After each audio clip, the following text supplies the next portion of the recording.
I don't know where that came from. Like, I'm just gonna say, because it just clicked in my head for me just to say this, because you are wise beyond your years. Like, I appreciate that. Like, yeah, because like I'm like hearing you talking this entire time. I'm like, you sound smarter than me, bro. Like, you sound like you've been through everything, bro. Oh God,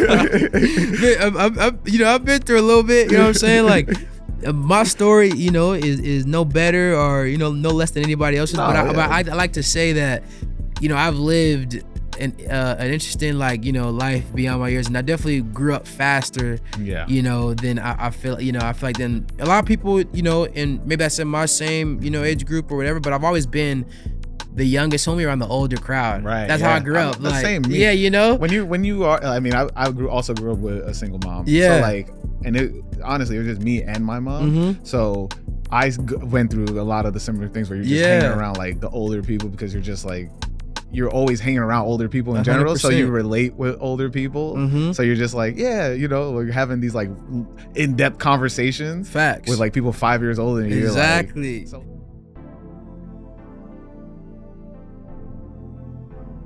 what's good, everyone? Welcome back to My First Kicks. This is episode 256. And this week, I got a special guest, an absolute monster. I appreciate that.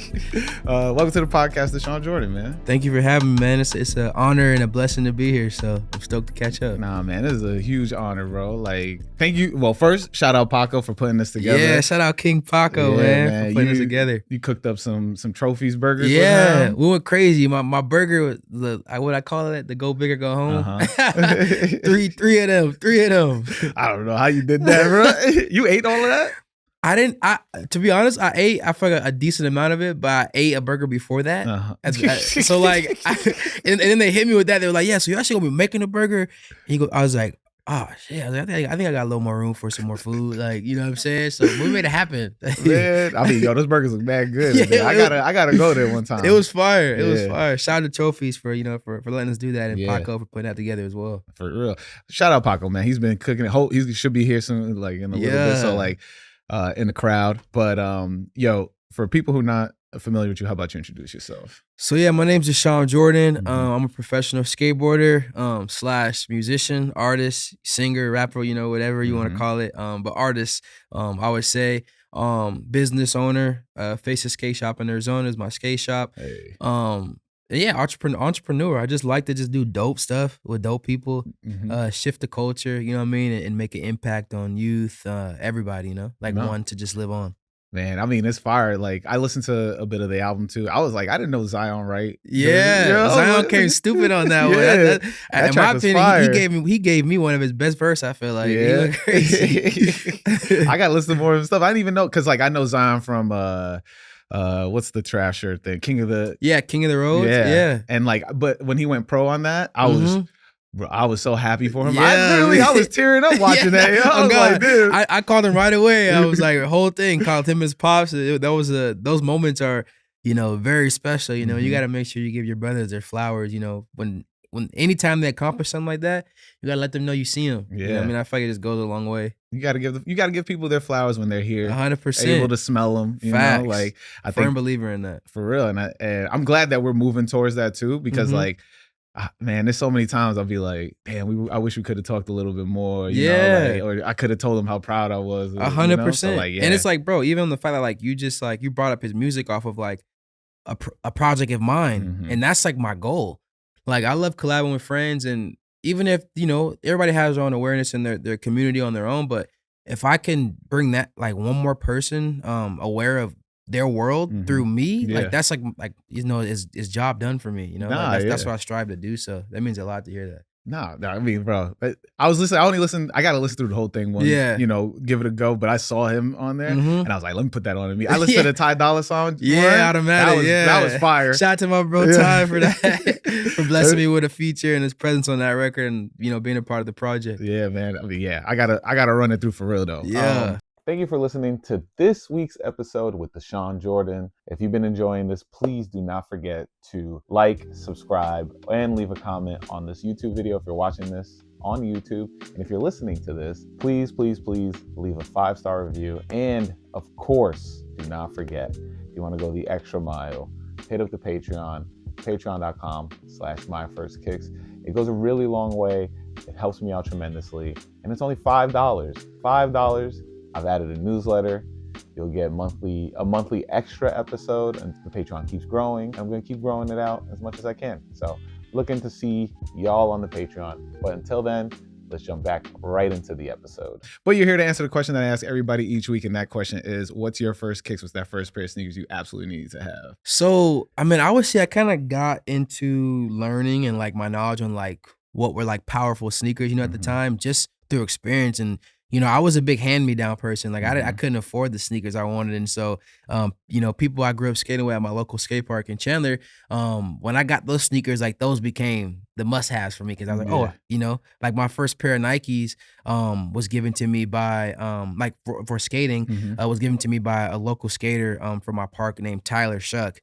He had these blazers that like had like a safari type swoosh on them, but they're like a low blazer.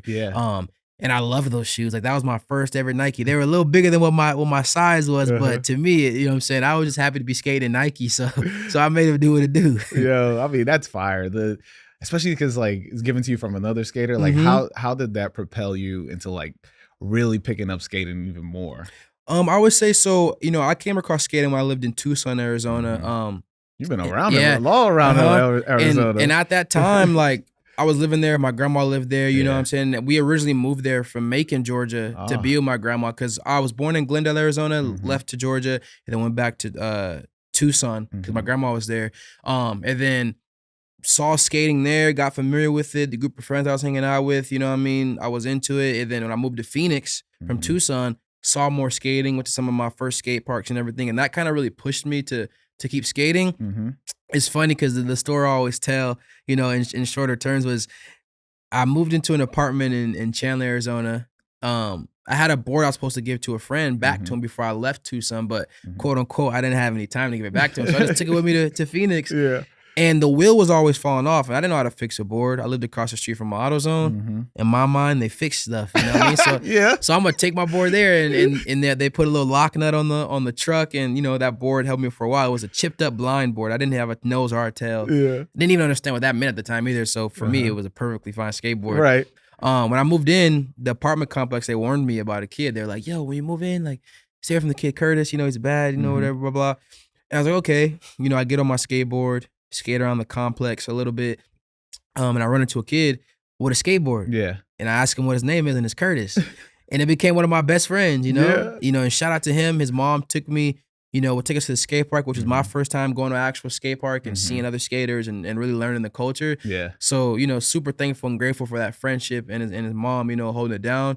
And then from there, I saw more skating, and that's when I started seeing the clothes and how people dressed, and I wanted to imitate that because I wanted to feel and look like a skater. And that just, after that, moving to Phoenix is like really when I really like got really invested in the skating and started doing more. Because I come from like a dance group, football background. And so like, skateboarding was like the last thing I like really like started trying to do. Because I was just like, oh, if it was something I liked, I wanted to try it. And I wanted to like get as good as I can at it. And skateboarding is just one that just like stayed and stapled, you know? All right, we got to go backwards first.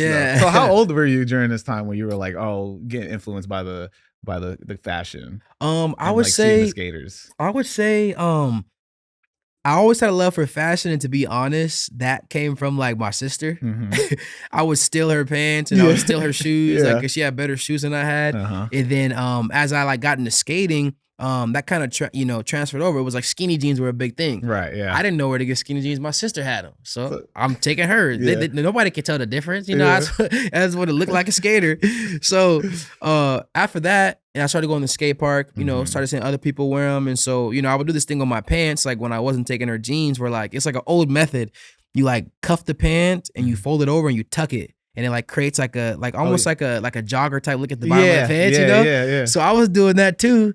You know what I mean? Whatever, just to make me feel like I was dressing the part and you know, and feeling stylish. But I literally just learned about it throughout, you know, I have my own sense of style, but I feel like I didn't really develop into that until probably like you know, some years ago, but a couple years ago where I really started like learning out what was my style in dressing and I really like got in that bag. But that's like the interesting thing about fashion is in the beginning, you know, I saw somewhere it was somebody said that fashion isn't a trend, like it's a feeling or something like that. Like you know what I mean? It's like how you feel. Right. When you wake up. Self-expression. You do it because you felt that way. You don't do it because you saw somebody else. And so I started practicing that. You know, my girl is super stylish. So, you know, sometimes I let her, you know, have fun, dress me a little bit, do her thing. You know, I mean, this actually, you know, something we did together. This is you fire. know, a little something we did together. But you know, I really enjoy fashion and just like the creativity behind it and it being another form of expression, which I've also learned from skating. It's so independent and you express yourself with how you skate, your style, how you dress. It's all you. It's not like a normal team sport where like we all have the same thing and the only thing separating us is a number, which, you know, shout out to that and that form of expression. But because I've been on that side. But for me, I just really gravitated toward the freedom of expression through skateboarding and like, you know, fashion and music and that side because it's more free. That's fine. I love the so I've always been into skating for I just couldn't get on. Like I tried. There's a story I've told on here a couple of times. I remember there was one time I was like, I'm gonna figure out to even just how to kick push, right? And this is like I was already in my 20s at this time. And so I went to like an OG, like he used to skate Brooklyn Banks and all that stuff. And he was just like, I was like, all right, teach me how to skate. I get on the board. That was it. I was like, I'm never doing this again. I can't do it. I don't got it. Like I thought I could figure out my way at that age, but nah, you gotta be with it for real. 100%, bro. It's definitely a committing thing. Like it takes time. Like I actually was talking about the other day about it because we were saying I was with, you know, some of my peers in Colorado for an event, and one thing we were talking about was like, you know, skateboarding. That is probably the hardest thing to learn and pick up. And then I thought about it and I was like, dang, it's like if you think about everybody who is like, you know, been blessed, you know, to have a career and it like if you really think about your trajectory and like how long like we've been skating is like it's like anything else. You lock in the person who's played football, who's now in the league. They played probably their whole life from elementary to college to from high school to college and that's really what it is. Sometimes I lose like I don't think about it, and sometimes it hits me when I'm like, oh, somebody wants to learn how to skate. You're trying to teach them, and like it really like resonates with me, like how hard it actually is to like understand. And you're already you're at the muscle memory part. Where it's just like you just jump on the board and it's going. But like if you're a person that's never been on a moving object like that, where it's like the bottom stays still, but it's kind of like wobbly, and you gotta like balance, and then it's just it's not. It's 100%. But like so like you talked about growing up in Arizona and like the skate scene there. Like I didn't even know Arizona had a skate scene. Like do you know like what was it that like pulled you in, and like how was the camaraderie around that too? It was good. You know, the special thing about skateboarding is the community is so welcoming. So even growing up skating in the local park, I grew up skating. Like I had friends I made that those are my friends I was skating with, you know, on the weekends, the weekdays. We had like a little group of friends, like our homies, you know. And then once I started getting a little older, it was actually, you know, a good friend of mine who's a peer to me as well, a mentor, Russell Powell, started like taking me under his wing, you know, like in the homie Raul Gonzalez, and like they started showing me around. And you know, my other good friends, who's you know, who I'm actually in business with today, and we went on to create things for skateboarding. Andrew Nicholas, Joseph Nicholas, you know, they're all friends of mine. Those people took me under their wing and taught me more skating, helped me grow in skating, learn the other side of skateboarding, like outside of just the skate park. That actually helped me to grow, you know, in the space and become the skater I am today. You know, Russell Powell taking me on some of my first ever skate trips and pointing a camera at me. My first ever magazine ads. How like what does that even feel like? It felt crazy at the time. It was like, what's insane is I didn't know what it was doing for me. It was more of a thing where like I saw it and like I thought it was so cool and I wanted to like do that. I wanted to like, you know, get that type of opportunity. Like I wanted to like, be in the magazine that was like that was like the Arizona's big skate magazine, AZ Steez, you know, and all that stuff. So at the time I just was like, yo, like I'm getting a magazine ad, you know, but I didn't really like now looking back into those things that happened, like I put so, you know, I show so much thankfulness towards it because, you know, it was part of my journey and helped me to get to where I'm at today.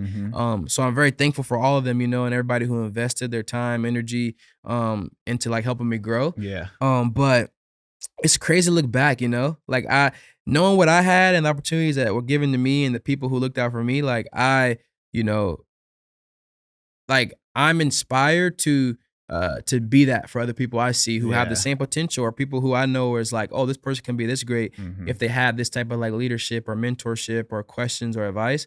So I take pride in like being very responsive to like to people who seek advice and you know, direction and stuff. I mean, that's amazing because like, you know, you always hear how like skating, you didn't have like a ton of that. Like especially like in the 2000s and stuff like that. It was a lot of just like, this is the anti-establishment. We going balls to the wall, like early Supreme stuff. Like facts. This, you know, like people were just like, they don't give a fuck at all. And so hearing about that now, it's like it's amazing because you know, I love skating. I love skate culture. Like I've always wished I could be part of it. Like, but watching X Games and SLS and seeing like how everything has grown so big. Yeah. Like it's beautiful. And like you've been crushing it. Like I like, what is it like? I want to know like how intimidating the first like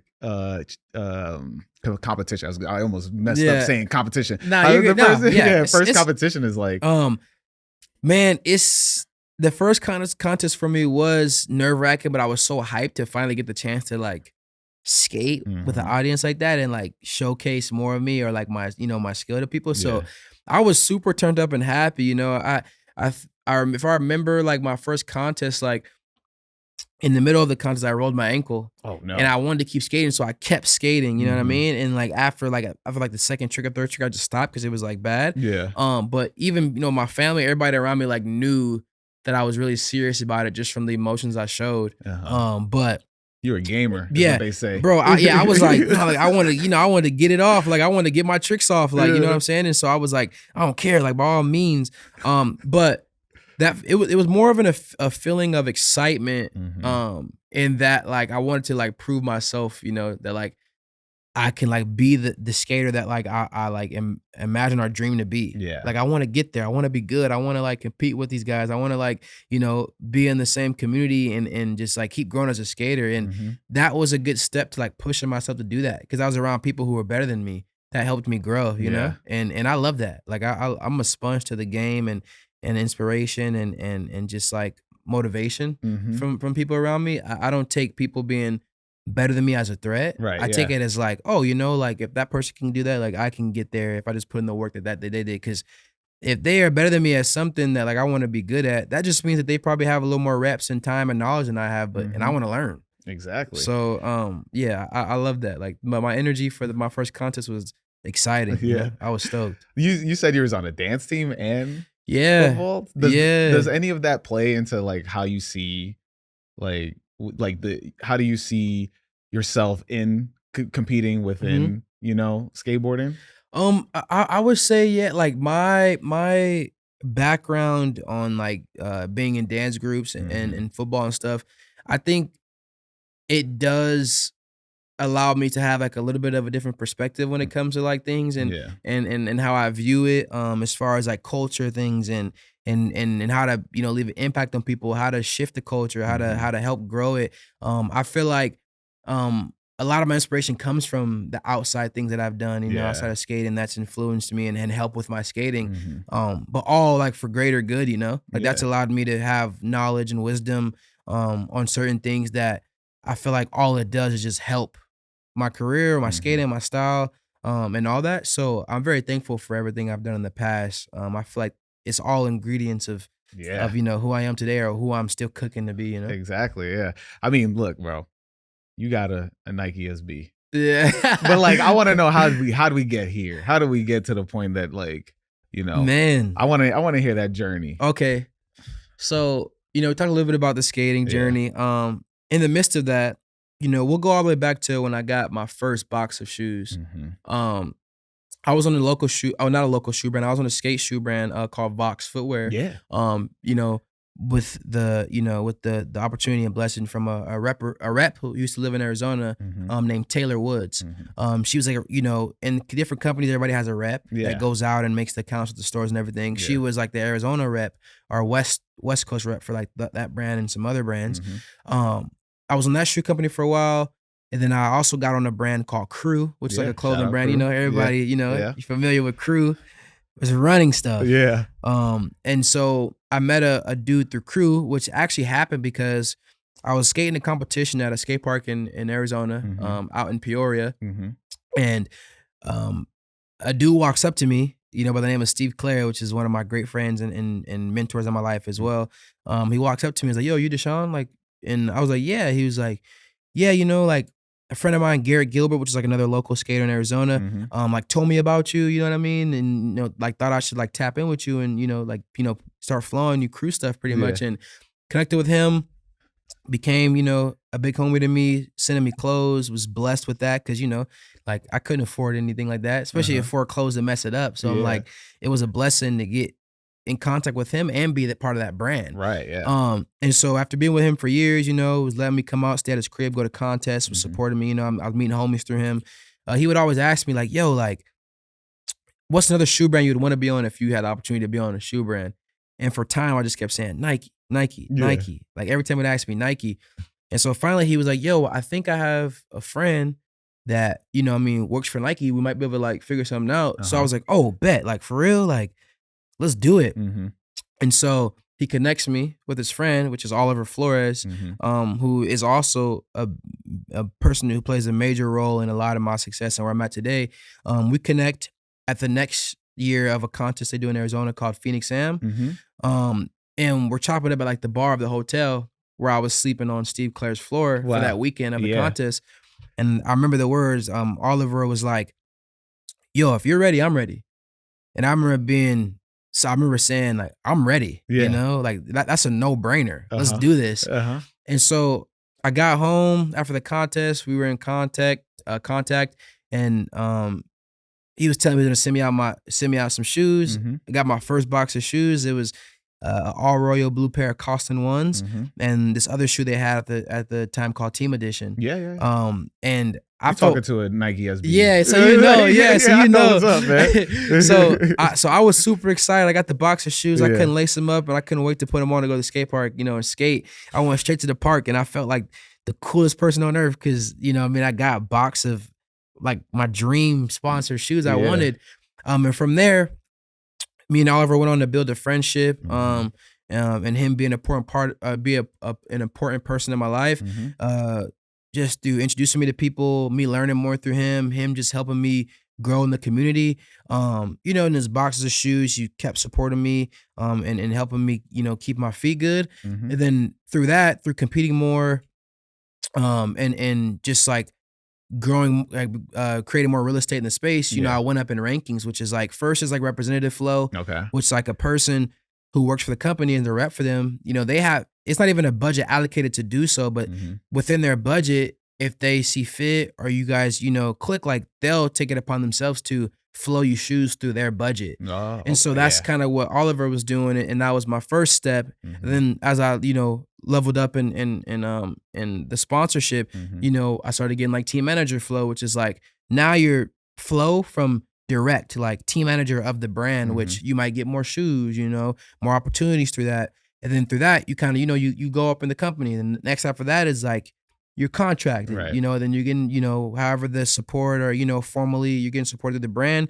Then that's what that is. A lot of people do not talk about this. Like I've never heard this. You're blowing my mind. Cause I thought it was just like, you get free sneakers and then you're on the team. Like that was it. Like, you know? It's levels to it, man. And that ultimately depends on you, what you do with it. Granted, if I was a kid who all ever started flowing shoes and crashed out and, you know, wasn't doing what I needed to do, that would have went nowhere. It would have been, okay, I'll send you some shoes. That would have stopped. Then I would have been getting no flow. That would have, you know, but one thing I always told myself, and I even told him a couple times was like, I won't let you down. You know, like I'm going to do it. I'm going to stay focused. And if I didn't talk about it too much, I just hope that I showed that through my hard work and what I was doing. I just was like tunnel vision and I knew what I wanted to do. and I was gonna do it. There was no ifs, ands, or buts, you know. Where'd you learn that from? You know what's crazy is I think it was a little bit of like, my grandma and my mom, in the sense of, because as a single parent, I didn't feel the stress of what it was like when bills were late, or food can't be on the table. She just got it. Yeah. One way or another, she just went and got it. And me and my sister was fed, and the bills was paid, and I had a roof over my head, and I had the shoes that I wanted to start school and the clothes. I never really felt that. So maybe that's where that came from. And my grandma being a hard worker, my grandma worked her butt off, bro. I mean, like, she worked at Raytheon, which is like a missile building place, for years. Yeah. And she went and got it, self-made, like, and I feel like just kind of like, that's insane. That job sounds crazy. Yeah. She retired after that, after like, like building missiles, and my grandma was bought houses. So like, I really learned a lot from her as well. I went to, actually, when I was younger, I lived in Macon, Georgia, my mom, my sister. Right. I left when we went there for a Christmas, and they drove us back to Georgia. I went back with my grandma and left my mom, my sister, and they came out later. So I only lived with like my grandma, and then I was around like her and my aunts for some time before my mom, my sister came out. So I really learned, had time with my grandma, was kicking with my aunts, learned from them, like the life they built for themselves. And, she helped really raise me, and teach me those things. And so forever grateful for, her being in my life and being a role model as well, because the person I am today, I feel like is a lot of offspring of her. And just being careless, in the midst of like things my mom has, demonstrated for me. That's important, because I didn't grow up with my pops. So I looked for that in like them and like older cousins and uncles and stuff. But I feel like that drive came from there. And it was I don't know, like outside of that, like a lot of it comes from that. But to be honest, how it fully clicked, I'm not sure. No, I don't know where it came from like the rest of it, but a good amount of it was from them. But it was just something that just like, I don't know where that came from. Like, I'm just gonna say, because it just clicked in my head for me just to say this, because you are wise beyond your years. Like, I appreciate that. Like, because like I'm like hearing you talking this entire time. I'm like, you sound smarter than me, bro. Like, you sound like you've been through everything, bro. Oh God, I've been through a little bit. You know what I'm saying? Like, my story, is no better or no less than anybody else's. But I like to say that, I've lived an interesting life beyond my years, and I definitely grew up faster. Than I feel. I feel like than a lot of people. And maybe that's in my same age group or whatever. But I've always been the youngest homie around the older crowd. Right. That's how I grew up. The like, same. Me. Yeah, When you are, I mean, I also grew up with a single mom. Yeah. So like, and honestly, it was just me and my mom. So I went through a lot of the similar things where you're just hanging around like the older people, because you're just like, you're always hanging around older people in general. 100%. So you relate with older people. So you're just like, we're having these like in-depth conversations. Facts. With like people 5 years older than you. Exactly. Like, so you can't do that with people your same age at this time all. Because it's tough to relate on that level, because we're seeing the world at a faster pace. Facts. Because we're seeing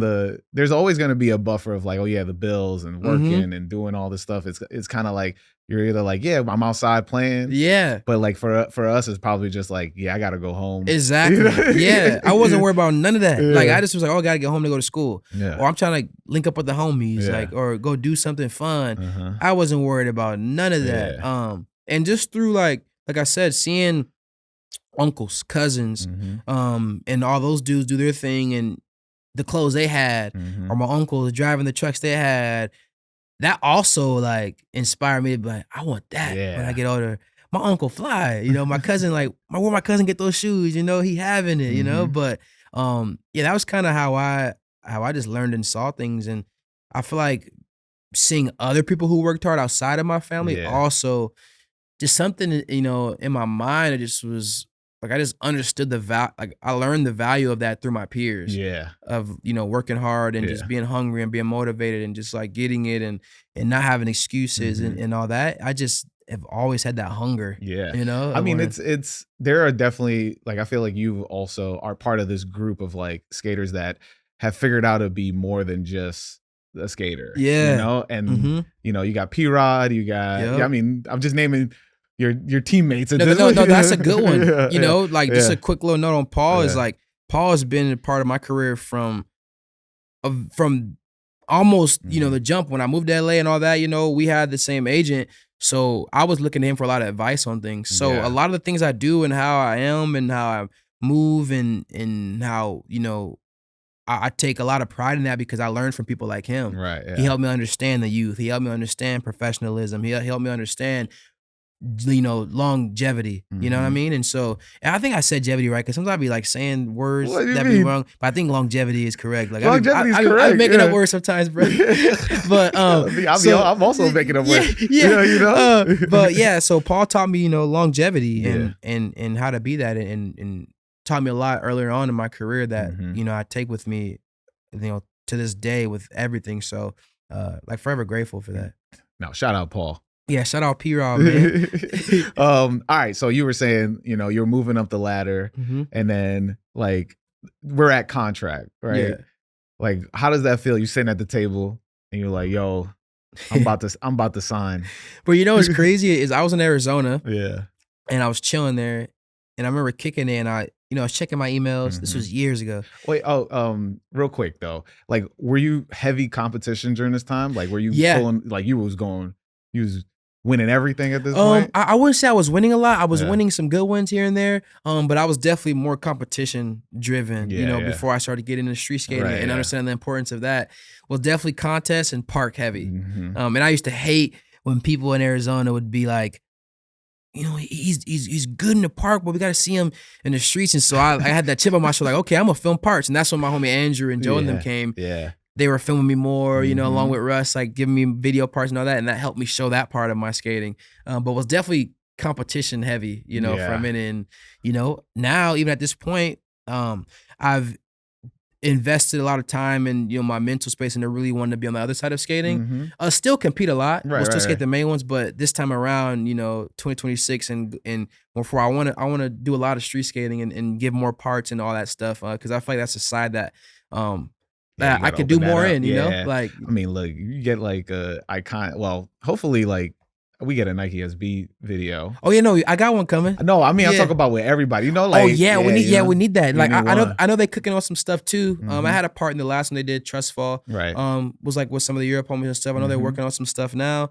Hopefully, you know, I'm in the vision to be a part of some more video parts. I'm working for that.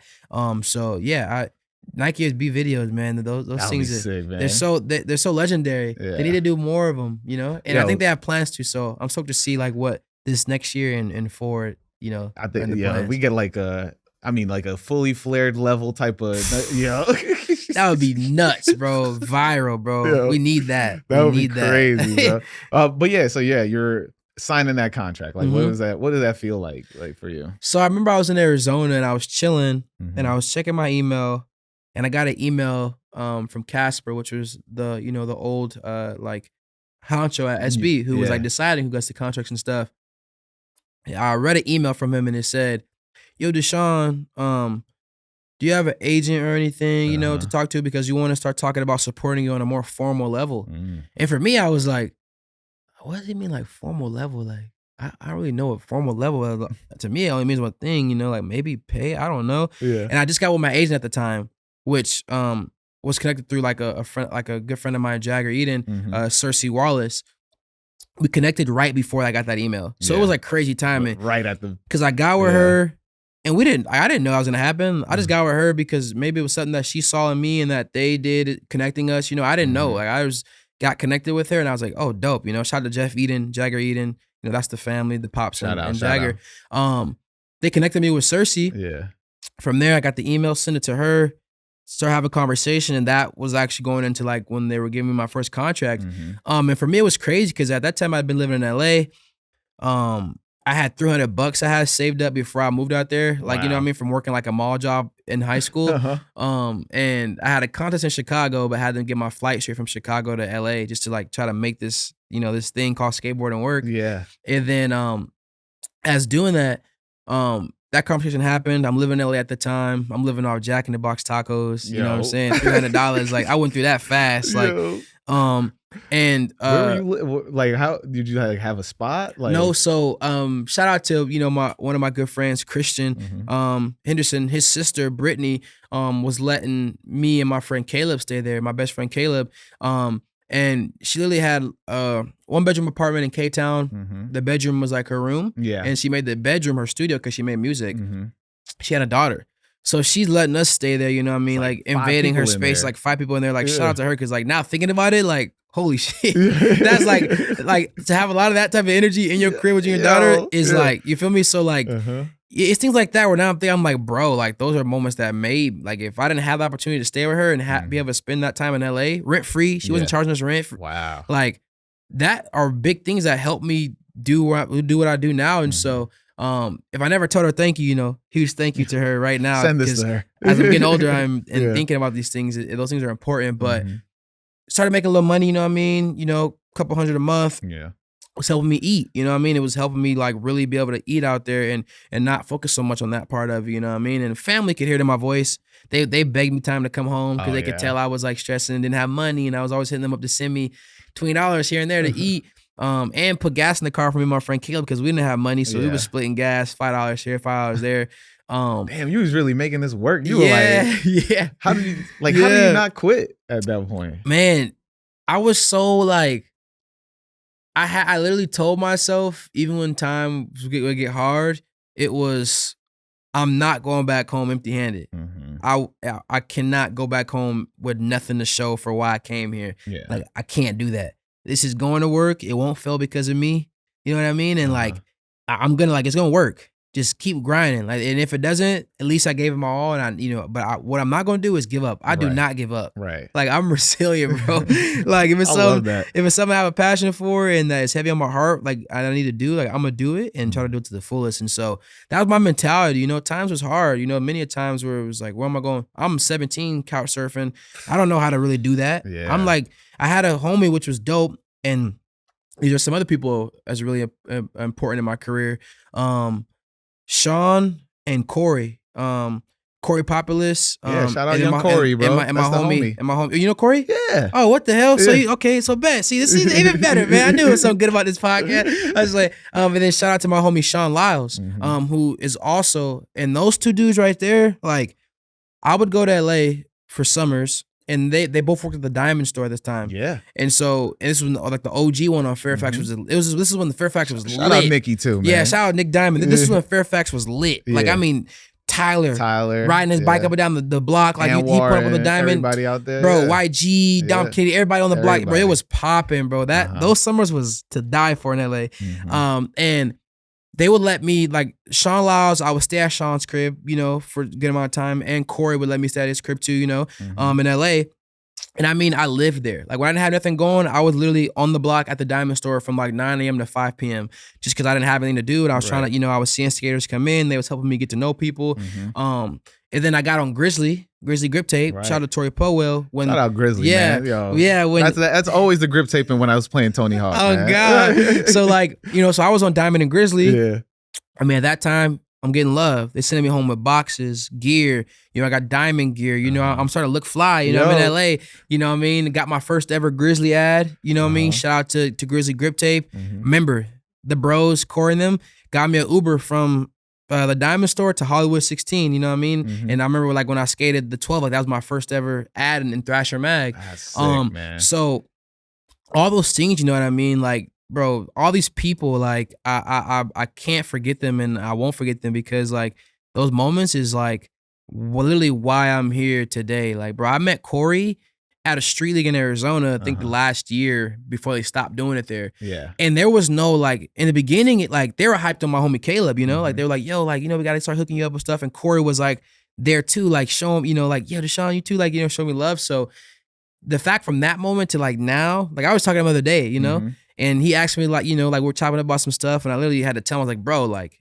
anything you need me for, bro, like, I got you. Like, say less. Like, bro, like, what? Don't even question it. So, I mean, that man's traveling the globe, bro. All over the place, bro. Yeah, he's in China right now. Yeah. China, so, although, like, bro, that it's really important to me, And then when that happened, when me starting to get supported formally by SB and everything, it meant a lot to me because now I could like actually focus or continue to focus on just skating. Yeah. You know, shout out to Steve Barra as well. And that time he let me live with him and gave me opportunities to have my content, you know, broadcasted on the Barracks, which was like a huge platform in skateboarding. It changed a lot of people's lives. I love the Barracks. Did you ever win a game of? I didn't. I was in one of them playing flat ground skate. I did all right. You know what I mean? Like played. I'm gonna run that back when I get home. Skate, yeah.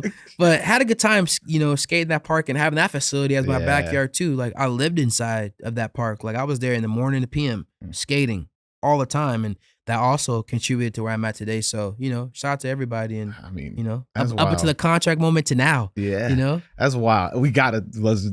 This shoe is fire. Thank like you, I was brother. telling you, when you showed up on Kai's stream and to give him the shoe, I was like, I need those. Yeah. I like appreciate that. I'm such a well, one, I instantly knew the reference from the Diamondbacks hat. Yeah. But like how iconic that is. And like if you gotta get, and this is just random, but you gotta get like the Diamondbacks jersey with the snakeskin on it. Oh yeah. Yo, oh God. That'll go crazy. Oh God. But let's talk about the significance of the shoe and like you in the like the moment they brought it up to you, were like, yo, you're gonna get your own shoe. Like what does that feel like? So man, actually leading up to this moment, one of my friends, KB, from Korea that I met on a trip when I went through some time ago with some friends, we became like, you know, good homies, and he wanted to help me design some shoes. And this was years before that.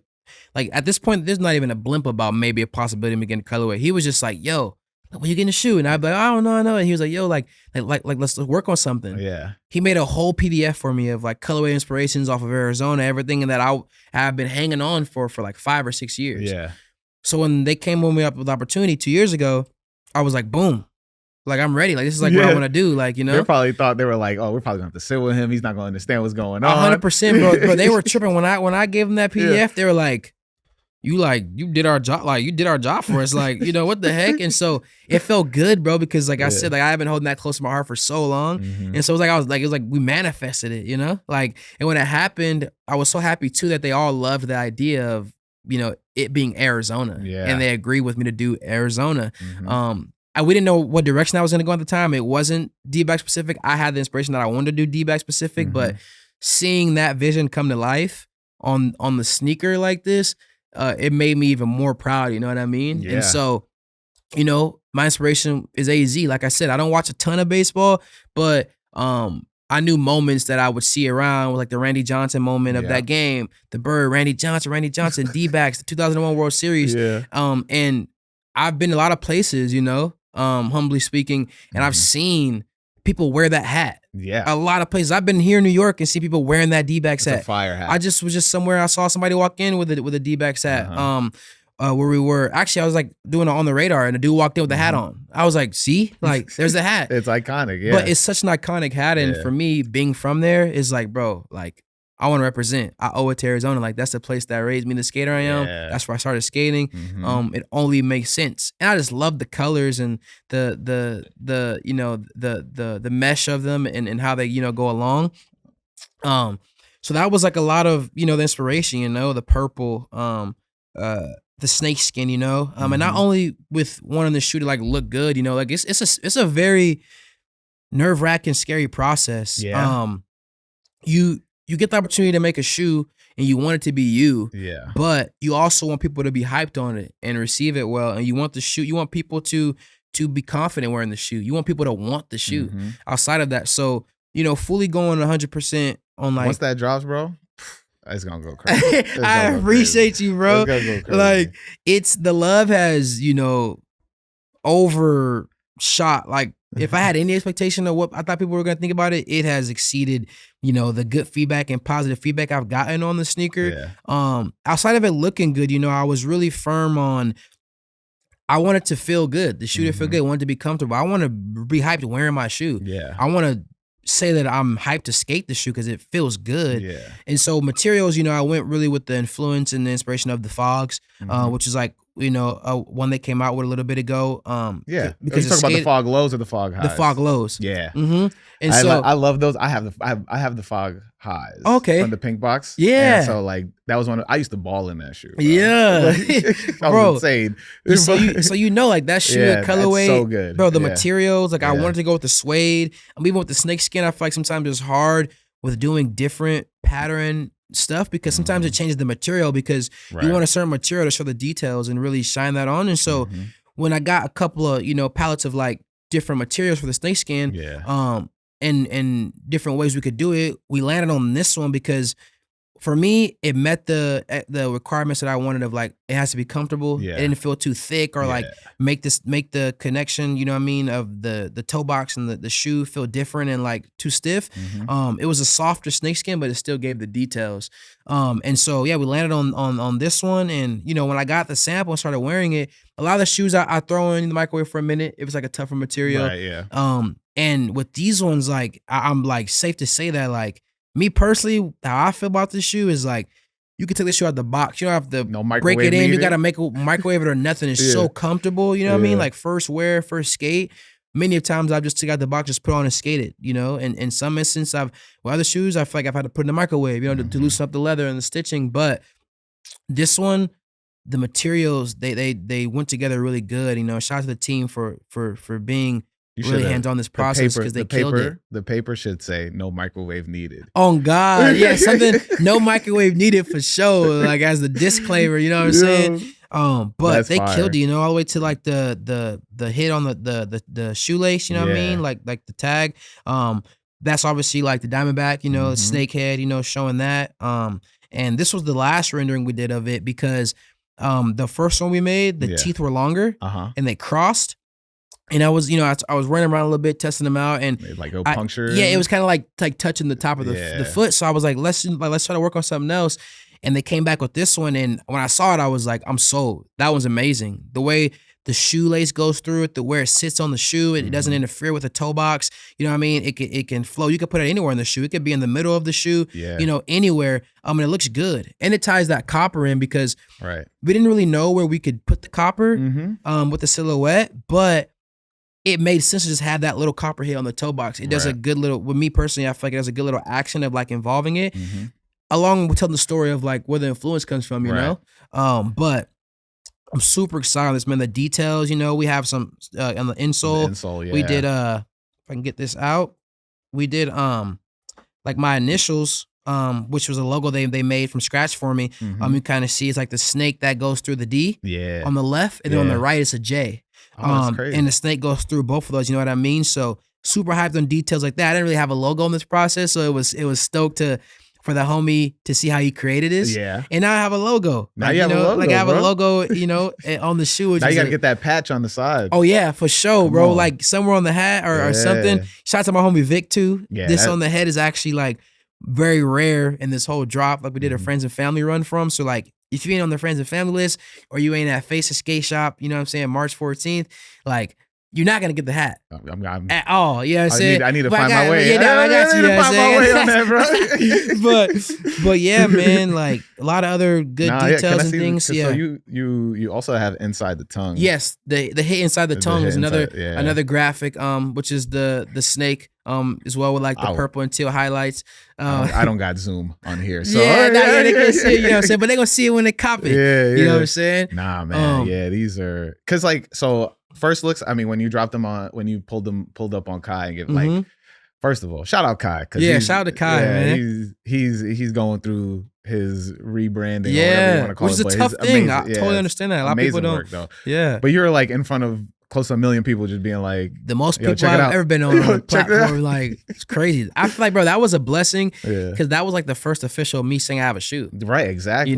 So that was like a huge announcement, like way for me. So I was super appreciative for that moment. And you did it, I think that, because like you did it so unconventionally, because like not a lot of people were doing that. You're like, nah, I'm pulling up. Let's go. Like that was sick, and incorporating that and getting everybody who like the streamers, like a lot of these kids is just like they're staying inside a lot, like, so and because of that they're not really like going out to skate shops and trying to get shoes. So it's just like you brought that.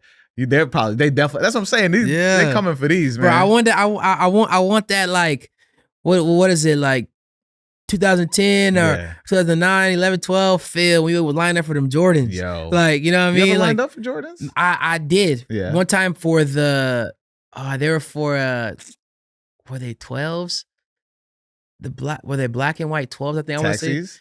Not the taxis, but it was they had the white outer and then the main part was black with the red lettering on red lettering on the tongue. Okay, I forgot what they were, bro. I'm blanking. Sorry, sneakerheads, but I can't remember which one they are. Chicago? No. Nah, they were. You're saying 12s though. You're talking about 12s is like, like they got one side's like a.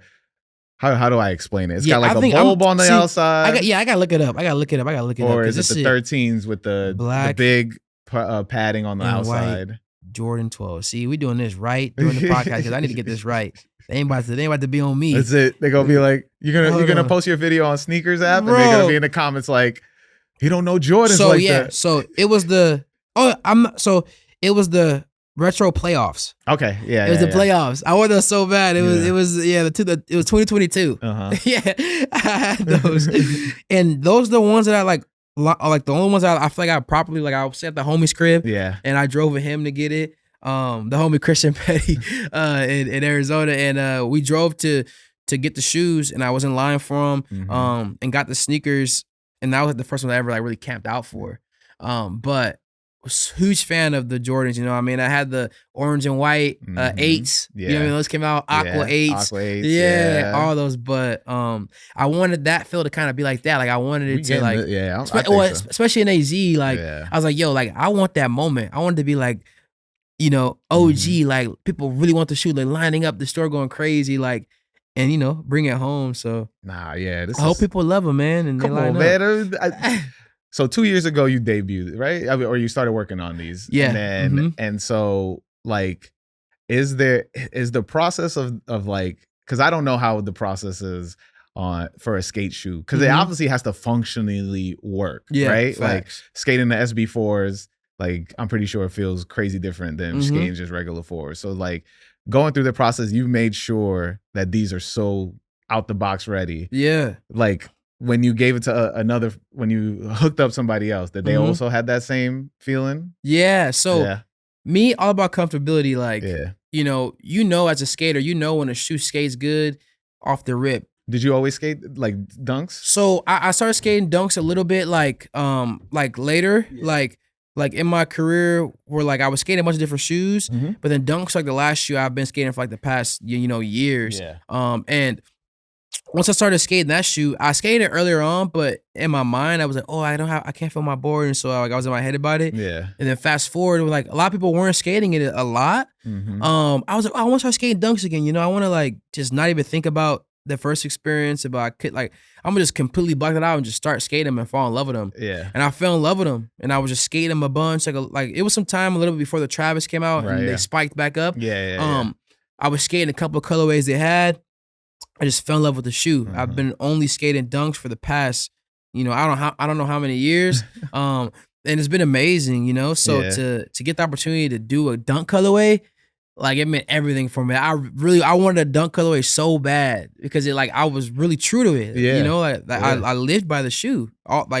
Only shoe I've been skating, and so it meant a lot for me, and to see it come together, how it does, and trying different dunks, being a little familiar with different materials and all that stuff. Because they changed so what I noticed was just at one point, well, obviously these are not the same. These are not the same lows as that, and it's the feel is totally different from here, or even the highs. I haven't seen a high in a minute, but my favorites are the highs, and so wearing those, you feel the difference of it's cramping up top on the top here, or stuff like that. So I know it's got to be hard to definitely skate a dunk just straight out the box. So some leather dunks are a little harder because the material is tougher. I think the stitching's a little tighter. I personally love all suede dunks because they feel good and they skate so good. So that was my inspiration. I was like, how do we use suede but not make it look too casual, and still bring a pop to it, with the snakeskin and stuff.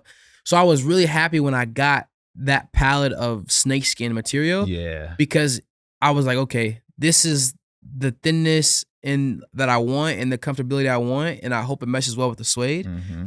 So when I got it back, that official sample, I was so stoked. Yeah, I mean, that's got to be. It was exactly how I imagined putting the shoe on. Felt good. You know, I was happy with that. And then when I skated it, that obviously put the nail in the coffin for me. You know, I was like, it skates great. Yeah, I'm actually comfortable really skating this shoe. You know, that I mean, bro, like I said, I can't gush it again. Once I seen him, I was like, I need him. I need him. And so now they're in front of my face. I'm like, I need him even more now. I appreciate that, because man. the next drop, I'm trying to get the Bronx Girls skate. Yeah, those are fire. Shout out to them too. Congratulations out, on that, on the collaboration. Mel, and I'm sorry, this is why I didn't want to say. I know I'm trying to get Mel to do an episode. So like Mel, and I forgot her name. I'm so sorry, but shout out to the crew. You know Mel? Huh? Is a girl? Or, yeah, the girl. Oh, the girl who did the yeah. Okay, bet. Okay. So like, I'm trying to get them on an episode to talk about you know, them and growing up in the Bronx and stuff like that. Fire. So like that would be dope, but like it should be coming in this year. But it's just so wild. Also, I just wanted to say this real quick. You definitely got to do a Blazer Low. Man, if you know, if the stars align and they want me to have that, I'm down to work on one of those too. You know, because I mean, like, yo, that would be full circle moment, bro. For sure. That was the first shoe I felt was super flying, man. The first Nike I had. Shout out again to Tyler Shuck. He was like the fly skater at the park. He had all the shoes. And then we would go to his car, like, what extra shoes you got? You giving away?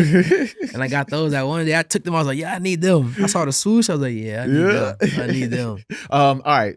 Since we mentioned that, we're towards the end of the podcast. So the last question I have for you deals with a little visualization. I want you to think back to younger Dashawn, right? And he's about to, well, he got them gifted to him, right? So the Blazer Lows, as he holds them in his hand, what would you tell your younger self as he's like getting them? I would say, man, it's not as far as you think it is. You know, it's all obtainable if you just stay hungry and stay humble, and find ways to be expressive through what you're passionate about.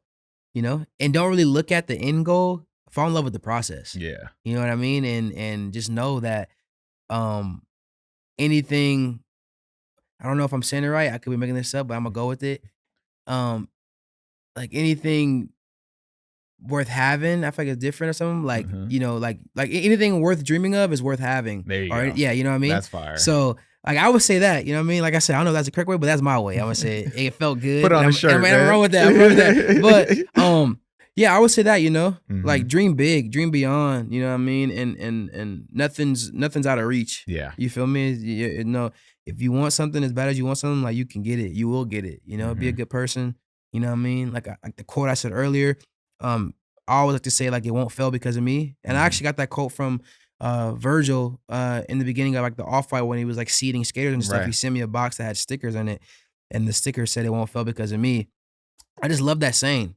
You know, like you could keep that in that. I love just dropping that. Yeah. Virgil just seeded me. Now that I have that tatted on me, you know what I mean? Like, and there's nothing arrogant about that. It won't fail because of me is meaning that, you know, just doing everything I can, working hard, being a good person, you know, dreams and those things are not like they are all obtainable. Yeah. There's no way. I'll always push on my best foot forward and, you know, like accomplish those things, and everybody should think like that. For sure. I always preach that where it's just like we can only control what we can control, you know? And so if you continuously control your forward momentum as much as you can, then you will see your way to where your goals will take you. Facts. Know? So like plan B, ain't no plan B. Ain't no plan B's, bro. Ain't no plan B. That's plan A every time. Every single time, bro. Every time. You know? We just I definitely think it's just like the way, you know, I always say that the world is made to beat you down, right? But if you are just resilient, like, you know, as you are as well, like you will continuously, you know, propel yourself forward, because we will always have 2 steps back, but that 1 step forward is going to be bigger than the 2 steps back. Facts. You know? So like, it's like boxing. that bell keep ringing. Yeah. I'm getting up. Yeah. Every round. Every round. I'm back up. I'm ready. Unlimited rounds. We face out. might be swollen, nose might be broken, but I'm getting back up. For sure. Let everybody know where to find you. Also plug the album too. Dashawn Jordan, once again, on Instagram, you can find me at Dashawn Jordan, DASHAWN JORDAN. I'm on Instagram the most. That's my main handle. Also, I have a YouTube. You can look under my channel. It's the same name. That's my artist name as well, as a musician. Album dropped last year, The Bridge, you know what I'm saying? Appreciate all love and support people been giving on that. Fire. Make sure y'all tap in if y'all haven't done so. We got another project coming soon with the shoe. You know what I'm saying? A part of that. Stay tuned. March 14th. I was gonna say March 14th, you know what I'm saying? The shoe comes out, project, video part, the 50, all that. We got some good stuff lined up. So if you weren't aware of me, it's a pleasure to meet you guys, and hopefully make you aware of me and you guys tap in, learn my story, and get a part of the journey. Yeah, for sure. You know where to find me. Who is Hassan on social medias? Follow the podcast at My First Kicks Pod. I almost fumbled that. Hit me up. Tell me your My First Kick story at info@myfirstkicks.com. Follow the Patreon, patreon.com/myfirstkicks. And I really appreciate you for pulling up, man. Like this was. I know I was being real annoying in the DMs. We locking it in. Never annoying, bro. Never annoying, bro. Anybody, I always tell bro, you never annoying me. Like, if you dope peoples, we connected by great people, I vouch for it, bro. Like, it's, I just want to do dope stuff with dope people. So I'm never annoyed. Like, it don't even, I wasn't saying take a lot of I don't get annoyed, bro. I support people who are doing dope stuff and are genuinely good people. Man. Let's keep shifting the culture. You know what I mean? We all need each other. There's no I in team. Exactly. You know what I mean? So I'm a firm believer in that. And, like I said, we was connected by somebody very good. Paco is a great person, and, I vouch for his judgment. And so it felt good. It felt genuine. You know what I mean? I appreciate you, man. I'm going to kick it to myself. Going to do the outro. Thanks for tapping in. Peace. Peace. I hope you enjoyed this week's episode with Dashawn Jordan. Man, this was so wild. Again, another big shout out to Paco. If you haven't seen Paco's episode, go see my episode with Paco. Pedro, vote for Pedro. He is a great creator, especially in the food space. He does it very uniquely. He's getting people behind the grills. And we talk about it in his episode. What it is about building community, especially within the creator space, or just networking and getting to meet amazing people that do amazing things. It's been really, really dope. So having Dashawn Jordan on, again, to talk about his journey, skating, sneakers. We got a really good tidbit right at the end before this about, staying in line and waiting in the line for the Jordan 12s that he was trying to get. And then him wanting that same reception for his Nike SB Dunk that's coming out in March. Hopefully we get that. I'm extremely appreciative for him to pull up super short notice. I bugged him like crazy to get on here. And Paco did the same thing. So it's just we're building this little ecosystem. We're spreading guests, and hopefully I can get Paco some cool guests on his cooking shows and stuff like that. I also want to fix a little quick correction. I said I couldn't say Kava's name because I totally forgot about it during the episode, but Bronx Girls Skates, they have their dunk that recently came out. I was fortunate to win on sneakers, and I'm very excited to have that shoe. This year, there's not a lot of shoes that I'm I'm forcing myself not to get a lot of shoes this year. As you can see behind me, this is getting a little out of hand, but extremely appreciative to anybody who sends me sneakers and also, thinks about me, because this is crazy. I started this and people are sending me sneakers. I never thought I'd be one of those people that gets that. And this was really dope because Dashawn shoe, when I first saw it, like I said in the episode, when I first saw it on Kai's stream, or the screenshots on Twitter and stuff like that, because I definitely I don't watch Kai's stream like that. So when I saw the shoe, I was like, I need to have those. So for him to bring them, I get to hold them. I need them. It's one of those shoes I was add it to the list, because I saw the Bronx Girls Skate Club, Bronx Girls Skates shoe, the Dunk. And I was like, those are fire. They represent New York.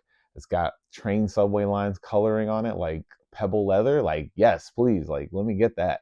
So I won those. Can't wait to wear them on an episode. And then Dashawn Jordan's like colorway, I'm excited for him. It is a dope shoe, and it's really, really crazy that I was able to have him on my show. As a longtime SB head, and the reason why I got into sneakers mainly like around the culture and like the stories and the myths, it was mainly around Nike SB. And so getting to talk to an actual Nike SB skater, wild.